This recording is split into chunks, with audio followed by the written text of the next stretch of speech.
It's July the 3rd. This is Kristen Armstrong, and I'm the cameraman. And this is our audience.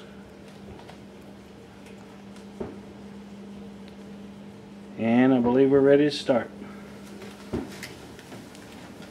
Hi and good evening. I would like to encourage my audience to become organ donors.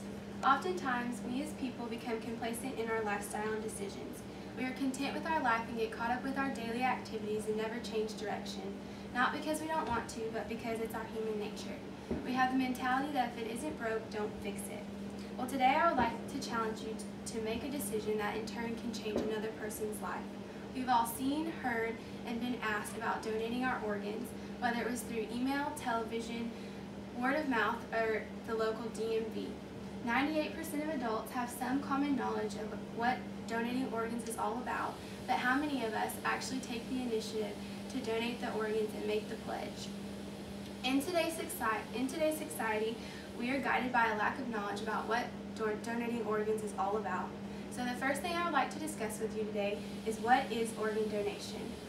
There are three types of donors in organ donation: living, deceased, and whole body. To explain whole body donation a little better, a whole body donation is donated to medical students to help them better understand the human anatomy. A few things that someone can donate if they're deceased could be your heart, your lungs, and your liver. A few uncommon things could be something as your bone marrow, your bones, and your tissue. Even something as simple as the blood in your body. As a living donor, you're a little more limited to your options of what you can donate. You can donate your kidney, that's the most common. The least common transplant is the transplant of an intestine. And you can also donate a part of your pancreas and a lobe of your lung. You may wonder, who's going to get my organs after I'm gone? Well, they have a computing process known as the National Organ Procurement and Transplantation Network, which is a computing process that automatically matches you to like blood types of other people. You may wonder, who can donate? Well, the age is pretty much anybody, newborns all the way to 65 years old, sometimes even older if they need to.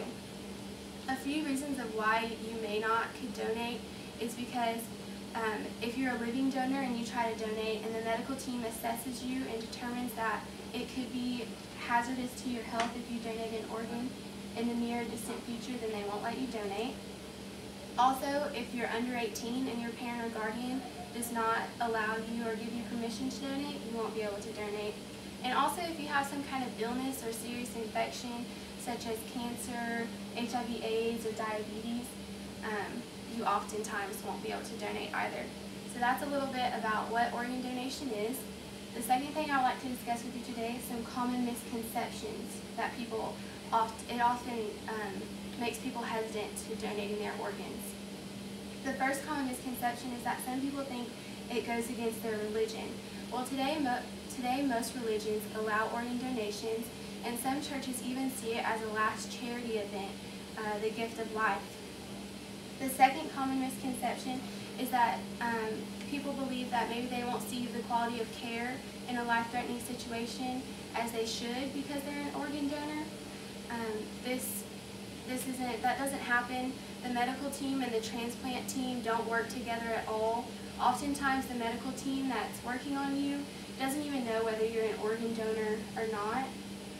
And so there'll always be a maximum effort to save your life, and no transplant team can even harvest your organs unless you're brain dead, as bad as that sounds, but that's the legal definition of being dead.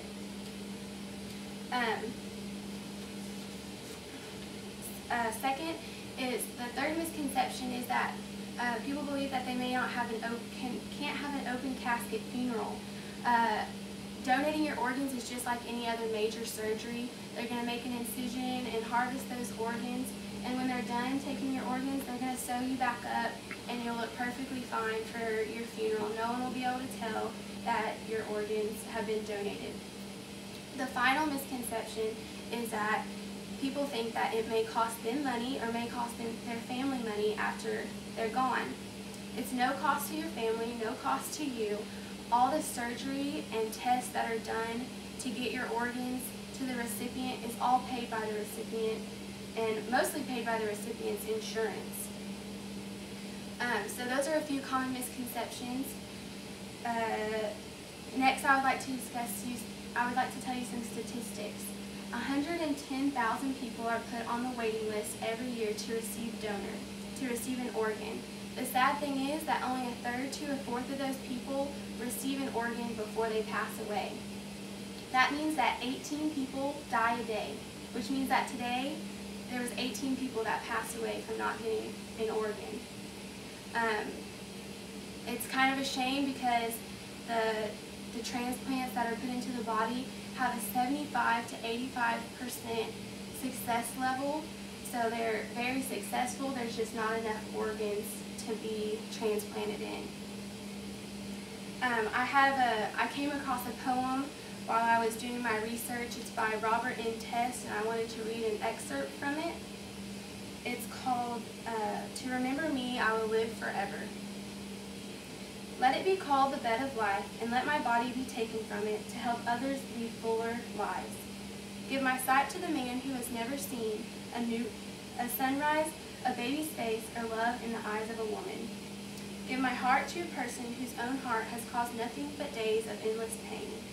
Give my blood to the teenager who was pulled from the wreckage of his car so that he might see his grandchildren play.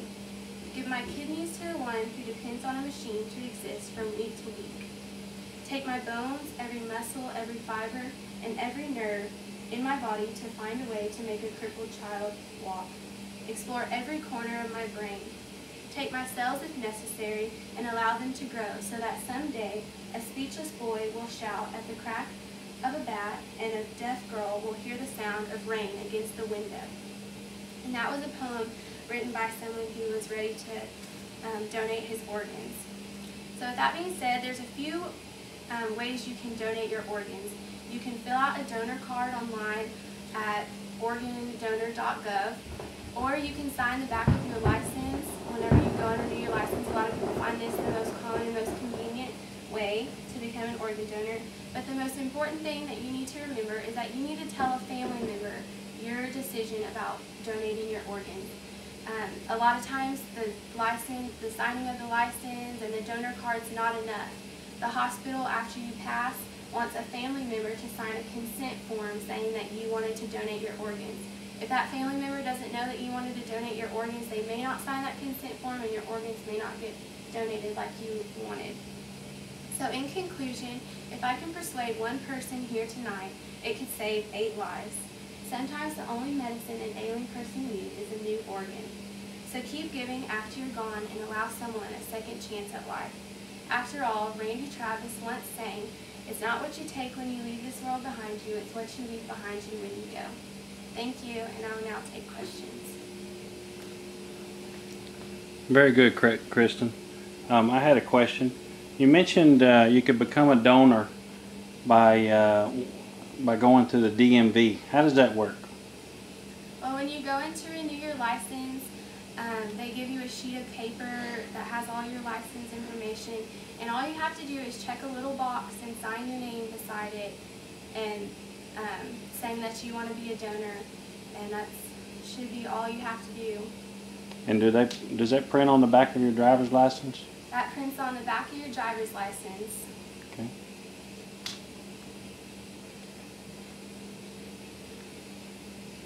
I have a question. You said that you couldn't donate if you had cancer.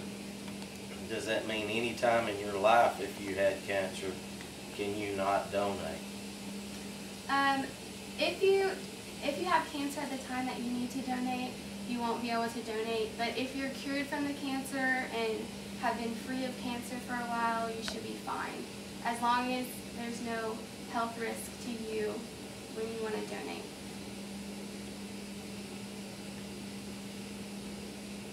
Kristen, I had another question.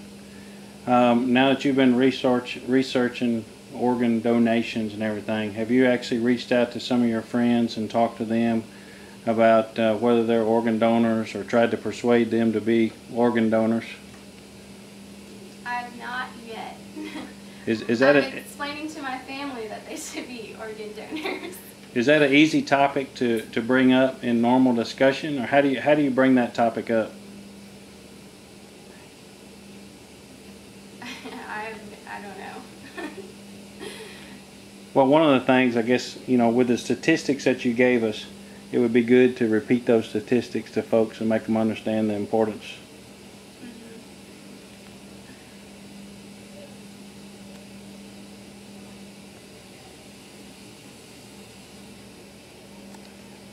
Okay, that's it. Thank you.